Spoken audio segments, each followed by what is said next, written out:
பிரபல நடிகை அவர்களினுடைய தற்கொலை வழக்கில் உச்சநீதிமன்றம் பரபரப்பு தீர்ப்பு சொல்லியிருக்காங்க. தமிழில் மனுநீதி, தவசி, சவுண்டு பார்ட்டி உள்ளிட்ட படங்கள் நடித்து பிரபல தெலுங்கு நடிகை பிரதீஷா தனது 20 வயதில் கடந்த 2002ஆம் ஆண்டு பிப்ரவரி மாதம் மர்மமான முறையில் இவங்க காலமாகிட்டாங்க. தற்கொலை செய்து கொண்ட பிரபல நடிகை பிரதீஷா மரண வழக்கில் குற்றம் சாட்டப்பட்ட சித்தார்த் ரெட்டியை சரணடைய உச்சநீதிமன்றம் உத்தரவிட்டிருக்காங்க. சரணடைய அவருக்கு 4 வார கால அவகாசம் வழங்கியிருக்காங்க.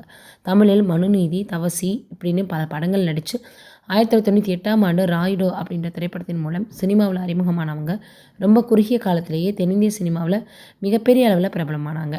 தன்னுடைய 20 வயதில் 2002ஆம் ஆண்டு பிப்ரவரி மாதம் மர்மமான முறையில் காலமாகிட்டாங்க.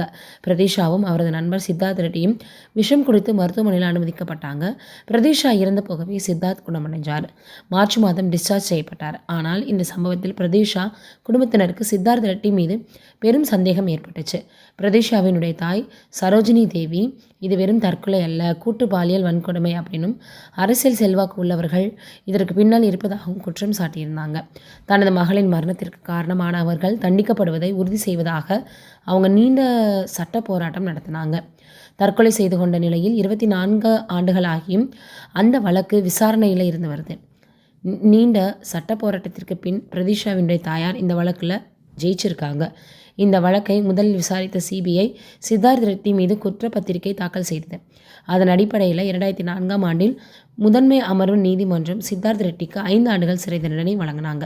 2011 உயர்நீதிமன்றம் சென்று 2 ஆண்டுகளாக குறைக்கப்பட்டது. இந்த தீர்ப்பை எதிர்த்து சித்தார்த் ரெட்டி மற்றும் நடிகை பிரதீஷாவினுடைய தாயார் சரோஜினி தேவி இருவருமே 2012ஆம் ஆண்டு உச்சநீதிமன்றத்தை அணுகினாங்க. இந்த மனுக்கள் மீதான வாதங்கள் கடந்த ஆண்டு நவம்பரில் நிறைவடைந்தது. இதைத் தொடர்ந்து இறுதி தீர்ப்பு ஒத்திவைக்கப்பட்டிருந்தது. இந்த நிலையில் பிரதீஷா மரண வழக்கில் உச்சநீதிமன்றம் தீர்ப்பு வழங்கியிருக்காங்க. அதன்படி சித்தார்த் ரெட்டி 4 வாரங்களுக்குள் சரணடையணும் அப்படின்னு சொல்லியிருக்காங்க. நீதிபதிகள் ராஜேஷ் பிண்டால் மற்றும் நீதிபதி மன்மோகன் ஆகியோர் அடங்கிய அமர்வு இந்த வழக்கில் தீர்ப்பு சொல்லியிருக்கிறாங்க. சித்தார்த் ரெட்டி சிறை தண்டனை அனுபவிக்கணும் அப்படின்னு பிரதீஷாவினுடைய தரப்பு தீர்ப்பை கேட்டு கருத்து தெரிவிச்சிருக்காங்க. இந்த வழக்கில் சித்தார்த் ரெட்டிக்கு 50,000 அபராதம் விதிக்கப்பட்டிருக்கு. தற்போது 2 ஆண்டு சிறையும் கொடுத்து உறுதி செஞ்சுருக்காங்க.